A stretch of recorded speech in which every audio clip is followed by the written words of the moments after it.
Then I will tell you about the dermis, the papillary layer and the reticular layer. The dermis is located between epidermis and subcutaneous layer. जो dermis होती है वो हमारे पास कहाँ located होती है? Between the epidermis and subcutaneous layer में. Okay. It anchors epidermal accessory structures, for example, hair follicles and sweat glands. It contains the two components, the outer papillary layer and the deeper reticular layer. The outer papillary layer consists of areolar tissue. It contains capillaries, lymphatic vessels, and sensory neurons. Named for dermal papillae that project between epidermal ridges. जो papillary layer है और reticular layer है वो दो components हैं dermis के. पहले मैंने आपको पढ़ाया था पिछले पार्ट में कि एपिडर्मिस क्या होता है. Now I will tell you about the dermis and the components of dermis which is the papillary layer and the reticular layer. Reticular layer consists of dense irregular connective tissue, contain collagen and elastin fibers. The dermis contain all cells of connective tissue properly. अब मैं आपको बताऊंगी कि dermal strength and elasticity क्या चीज़ होती है. Collagen fibers and elastic fibers.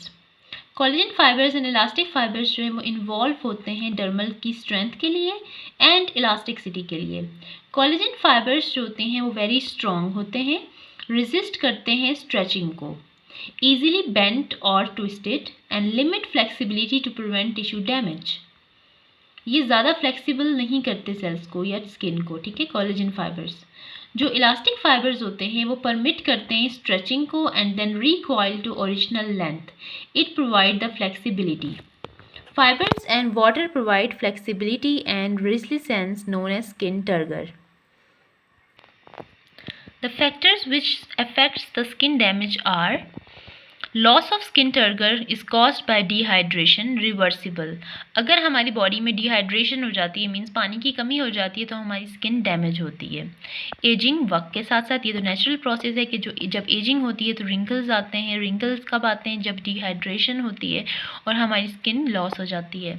Hormones की imbalance की वजह से भी स्किन ख़राब हो जाती है. And UV radiation. Excessive distortion of skin from pregnancy और वेट गेन में कॉज स्ट्रेच मार्क्स. जब हमारे पास डिस्टॉर्शन हो जाती है जब प्रेगनेंसी के दौरान या वेट गेन के दौरान जब एक्सेसिव डिस्टॉर्शन हो जाती है स्किन की तो क्या होता है? स्ट्रेच मार्क्स छोड़ देती हैं. स्ट्रेच मार्क्स क्या होते हैं? स्ट्रेच मार्क्स जो होते हैं वो निशान होते हैं जो हमारी स्किन पे तब आते हैं जब हमारी स्किन बहुत ज़्यादा लूज़ हो जाती है, इलास्टिसिटी ज़्यादा हो जाती है और दोबारा से वो अपनी नॉर्मल शेप में जब आती है तो स्ट्रेच मार्क्स पड़ जाते हैं प्रेगनेंसी में या फिर वेट गेन के दौरान. Then tension lines also known as cleavage lines. Tension lines क्या होती है? जिसको हम क्लीवेज लाइंस भी कहते हैं. Produced by parallel bundles of collagen and elastic fibres in dermis. It resist forces applied to skin. A cut made parallel to tension line remains shut, heals well, while a cut at right angle pulls open and scars. अगर हम parallel लगाएंगे cut को, ठीक है, tension line से, तो वो जल्दी हील हो जाएगा, जल्दी ज़ख्म भर जाएगा और वो कट इतना बड़ा भी नहीं होगा, बंद हो जाएगा.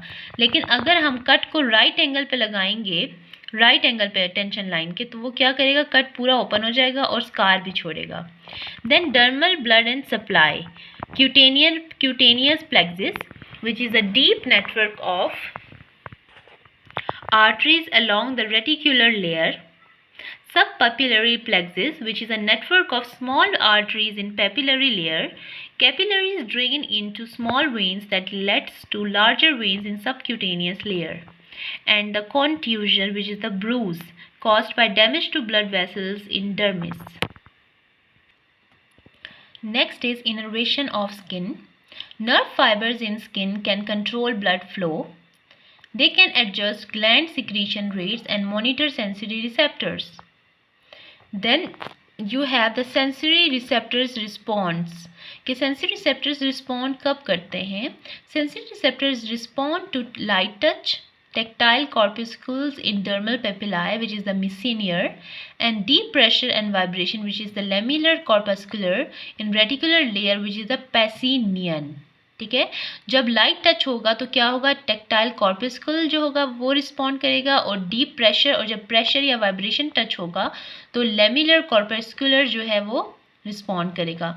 जो लाइट टच होता है वो डर्मल पेपिलाए में होता है, जबकि प्रेशर टच होता है रेटिकुलर लेयर में। लाइट टच को हम मेसेनियर कहते हैं एंड प्रेशर टच को हम पैसिनियन कहते हैं। अब हमारे पास आ जाएगा the subcutaneous layer. The subcutaneous layer is also known as hypodermis, means dermis के beneath. Hypo means beneath and dermis means skin. Lie deep to dermis, connected to reticular layer by connective tissue. Stabilizes position for the skin. Primarily adipose tissue. Large arteries and veins are in superficial region, while the site of subcutaneous injections using hypodermic needles. Distribution of subcutaneous fat determined by sex hormones. ये हमारे पास आ जाएगी subcutaneous layer. Cutaneous का मतलब था skin and सब का मतलब cutaneous से नीचे मीन्स स्किन के beneath. Then you have a skin colour. अब मैं आपको बताऊंगी कि स्किन कलर किस वजह से होता है। Skin colour is influenced by two pigments in epidermis which is the melanin and another is carotene. Melanin से क्या होगा, melanin is a red yellow और brown black pigment which is produced by melanocytes stored in intracellular vesicles which is the melanosomes, transferred to keratinocytes. Dark skinned people have large numerous melanosomes. It protects skin from ultraviolet radiation, which is a small amount of UV radiation are beneficial. Too much can cause damage to DNA and cause cancer. ठीक है, ये protect करती है skin को from UV radiation से। अगर थोड़ी बहुत यूवी रेडिएशन आ जाती है स्किन पे तो वो बेनिफिशियल होती है, क्योंकि क्या करती है, वो विटामिन डी की प्रोडक्शन करती है, विटामिन सी को एब्जॉर्ब करती है। लेकिन अगर बहुत ज़्यादा हमारे पास यूवी रेडिएशन आ जाए तो वो क्या करती है, डीएनए को डैमेज करती है और कैंसर कॉजिंग एजेंट होती है। Then you have a carotene. Carotene is a orange yellow pigment found in orange vegetables, accumulate in epidermal cells, deep dermis and subcutaneous layer, can be converted into vitamin A required for maintenance of epithelia. एपिथीलिया की maintenance के लिए हमें vitamin D A चाहिए, और वो कौन convert करता है विटामिन ए को, कैरोटीन कन्वर्ट हो जाती है विटामिन ए में, जो कि रिक्वायर्ड होती है for the maintenance of एपिथीलिया।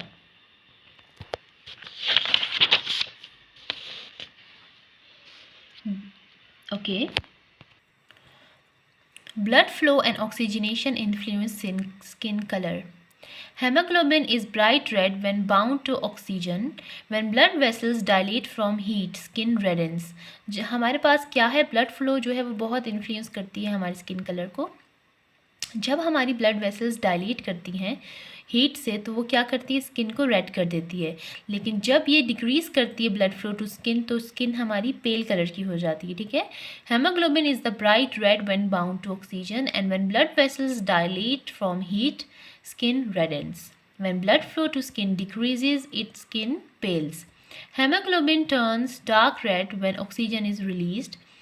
It can result in cyanosis. Cyanosis is a bluish skin may be caused by extreme cold, heart failure, severe asthma, etc. Then you have a vitamin D3. Vitamin D3 is also known as cholecalciferol, produced by epidermal cells in the presence of UV radiation. Liver and kidneys together convert vitamin D3 into calcitriol, essential for absorption of calcium and phosphatines by small intestine. Insufficient vitamin D3 can cause rickets. Now I will tell you about the hair. Hair structure, hair function. Hair is the accessory structure of the integument. Hair follicles, sebaceous and sweat glands and nails. It is derived from the embryonic epidermis. It is located in dermis but project to skin surface. ये dermis में located होती है लेकिन project करती है, means skin से बाहर निकलती है। हेयर फॉलिकल्स से बाहर निकलती है, मीन्स ये एपिडर्मिस से बाहर होती है, लेकिन ये भी हमारी इंटेगुमेंट का पार्ट है। Hair covers almost all of the body except palms of the hands, sides of the fingers, sides of the soles of feet, sides of toes, lips, etc.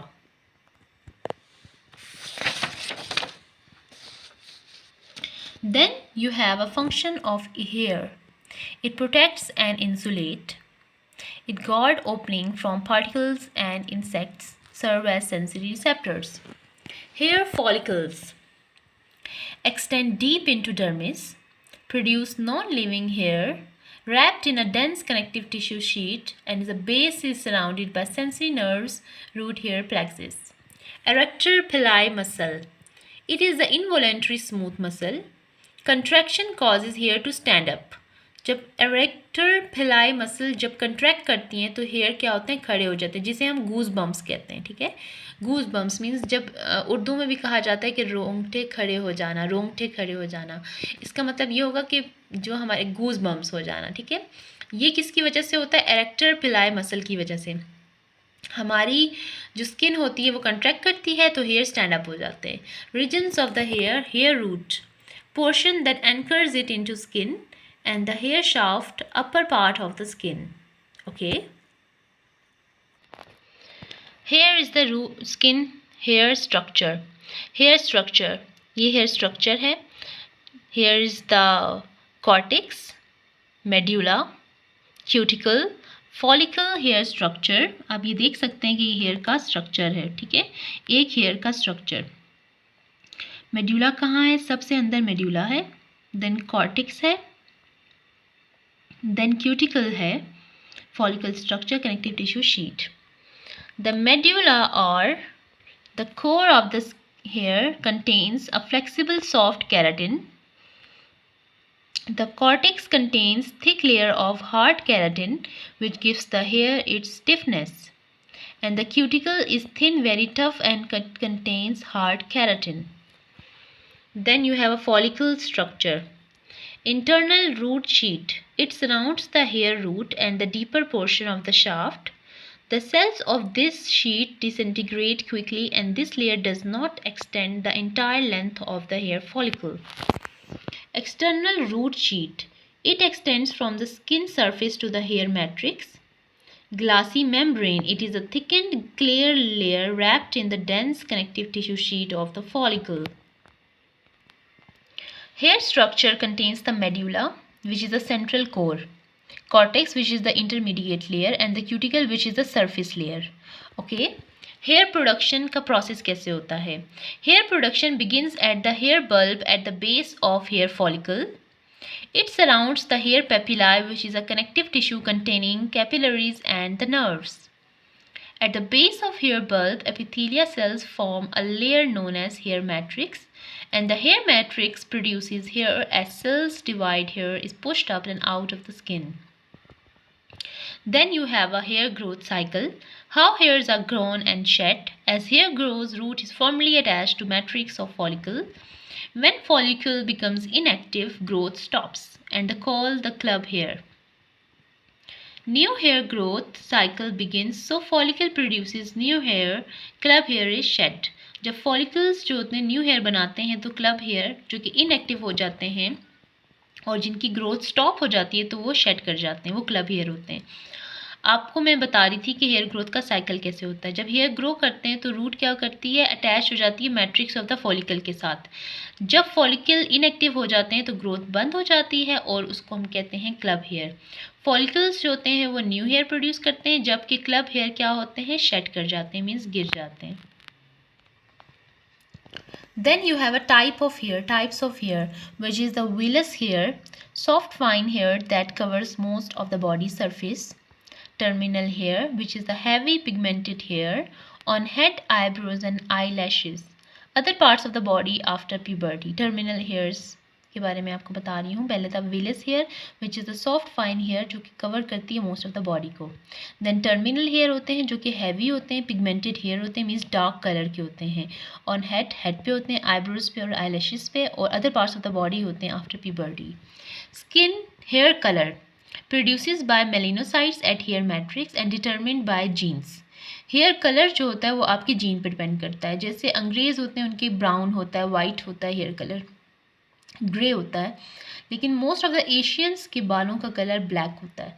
तो ये डिटरमिन करता है जीन्स पे. ठीक है. Then you have another topic which is of the integument which is the sebaceous and sweat glands. Sweat glands कहाँ मौजूद होते हैं? Exocrine glands in skin. Sebaceous glands which is also called the oil gland. Sebaceous glands में आपके जो bacteria grow करते हैं वो sebaceous gland में ग्रो करते हैं, ठीक है, जब आपके पिंपल्स होते हैं। तो ये आपको मैं इसके बारे में बताऊंगी। It is called the holocrine gland, discharge lipid secretion sebum into hair follicles. जब ये क्या करते हैं, लिपिड सिक्रीशन करते हैं हेयर फॉलिकल्स में। It lubricates and protect hair shaft and inhibit growth of bacteria. Bacteria की ग्रोथ को ये क्या करते हैं, इनहिबिट करते हैं, लेकिन बैक्टीरिया ग्रो करते हैं। जब हमारे पास एक्सेसिव सीबम प्रोड्यूस हो जाता है स्किन में, हेयर में, तो बैक्टीरिया ग्रो कर जाते हैं और हमें पिंपल्स कॉज करते हैं। Then you have a sweat glands, which is the two types, which is number first type is apocrine sweat gland and then another is the exocrine sweat gland.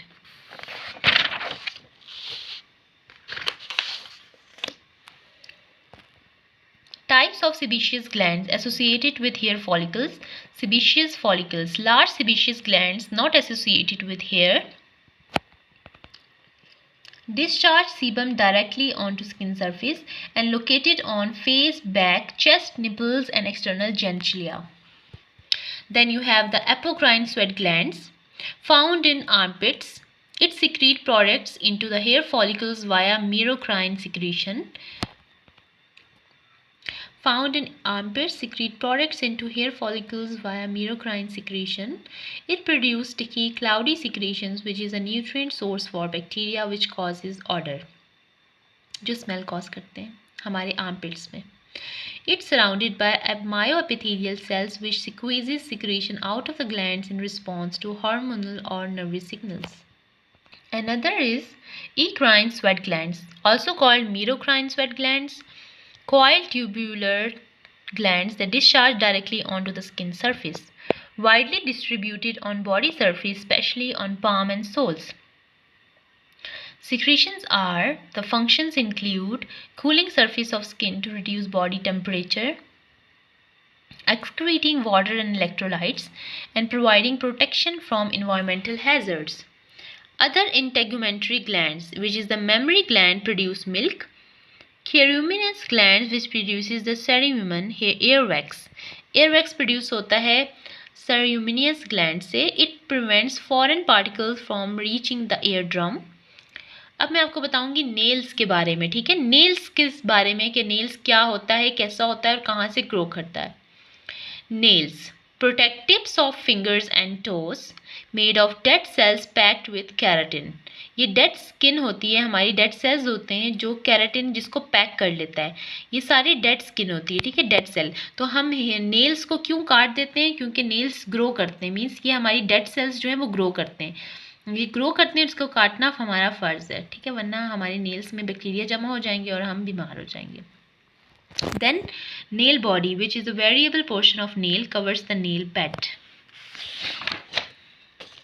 Sides of nails lie in lateral nail grooves surrounded by lateral nail folds, and the skin beneath the distal free edges of the nail is called hyponychium. Nail production occurs in the epidermal fold called the nail root. Deepest part lie very close to the bone.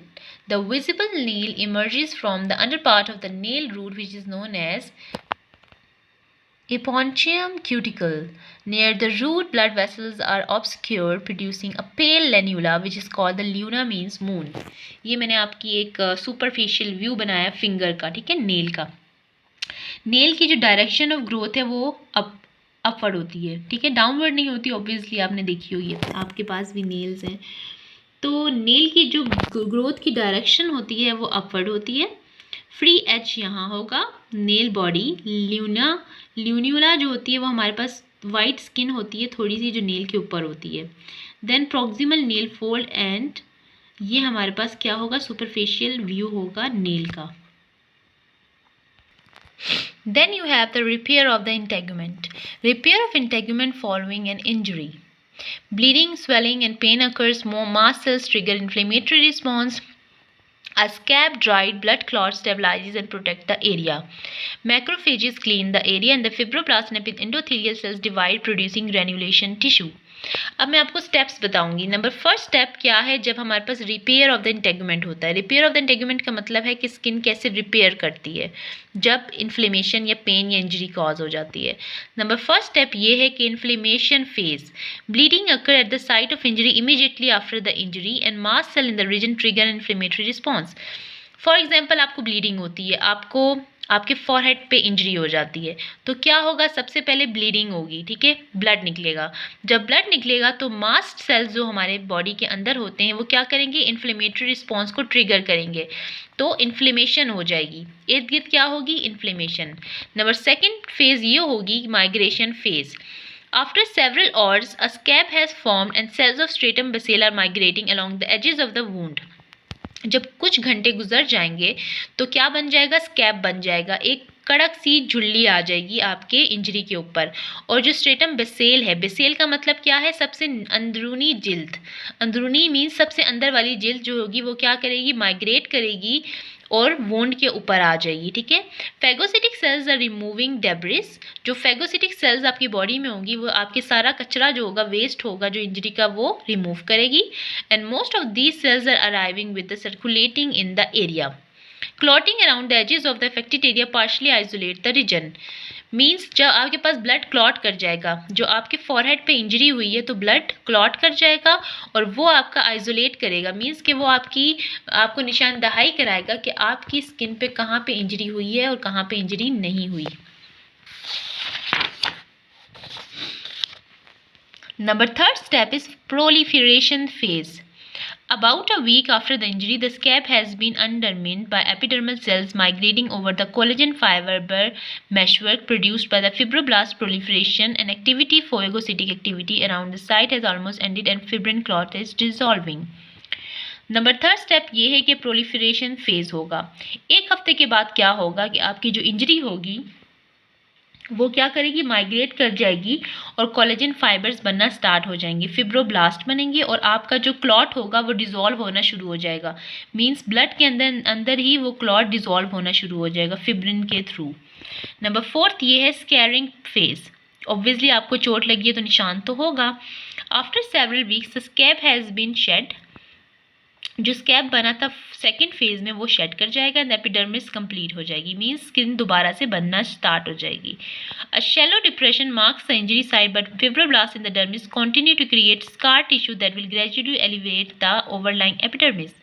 तो वो क्या बता रहे हैं कि जो हमारे पास fibroblast sales होंगे वो डर्मिस में वो क्या करेगा, स्कार टिश्यू को क्रिएट करेगा और निशान ले आएगा। ये आपके पास 4 फेजेस हैं स्किन की डैमेज होने के। मीन्स जब आपको इंजरी होगी तो सबसे पहले आपका कौन सा फेज होगा, आपका सबसे पहले होगा इन्फ्लेमेशन फेज, इन्फ्लेमेशन होगी, देन माइग्रेशन फेज होगी, देन आपके पास होगा प्रोलिफरेशन फेज, देन आपके पास स्कैरिंग फेज होगा, ठीक है। अब एजिंग एंड इंटेगुमेंट्री सिस्टम, आपकी स्किन में एजिंग कैसे होती है, effect of ageing on skin. जब आप बूढ़े होते हैं तो एपिडर्मिस क्या होती है, थिन हो जाती है। आपने बूढ़ों को देखा होगा कि उनकी जो एपिडर्मिस होती है वो पतली होती है, स्किन पतली हो जाती है। विटामिन D3 की प्रोडक्शन क्या होती है, कम हो जाती है। Blood supply to dermis reduce हो जाता है, कम हो जाता है। Function of hair follicle decline, क्योंकि बाल गिर जाते हैं, जब आप बूढ़े होते हैं तो आपके बाल क्या होते हैं, गिर जाते हैं, तो हेयर फॉलिकल के जो फंक्शन होता है वो डिक्लाइन हो जाता है। Dermis thins and elastic fibre network shrink, elastic fibre का जब नेटवर्क श्रिंक करेगा तो क्या होगा, आपके रिंकल्स पड़ना स्टार्ट हो जाएंगे। And the repair rate slow, repair rate slow का मतलब है आपकी स्किन इतनी जल्दी शेड नहीं करेगी, इतनी जल्दी बनेगी नहीं, मीन शेडिंग जल्दी हो रही होगी, डेड स्किन जो है वो ज़्यादा बन रही होगी और न्यू स्किन बहुत देर से बन रही होगी। तो ये आपके पास एजिंग का प्रोसेस है। जब आप बूढ़े हो जाएंगे तो आपकी स्किन जो होगी एपिडर्मिस थिन हो जाएगी, विटामिन D3 बिल्कुल भी नहीं बनेगा, बहुत कम हो जाएगा, ब्लड सप्लाई जो है वो कम हो जाएगा हर जगह में, डर्मिस में, स्किन में। हेयर फॉलिक्यूल्स जो है वो डिक्लाइन होंगे, डर्मिस जो है वो थिन हो जाएगी, रिंकल्स आपकी स्किन पे आ जाएंगे और रिपेयर रेट स्लो हो जाएगा। यहाँ पे आपके इंटेगुमेंट्री सिस्टम का जो चैप्टर है वो ख़त्म हो जाता है। होपफुली आप लोगों को समझ आया होगा और अगर कुछ भी समझ ना आए तो आप लोग मुझसे पूछ सकते हैं, ठीक है। Thank you and best of luck class and students. अल्लाह हाफिज़।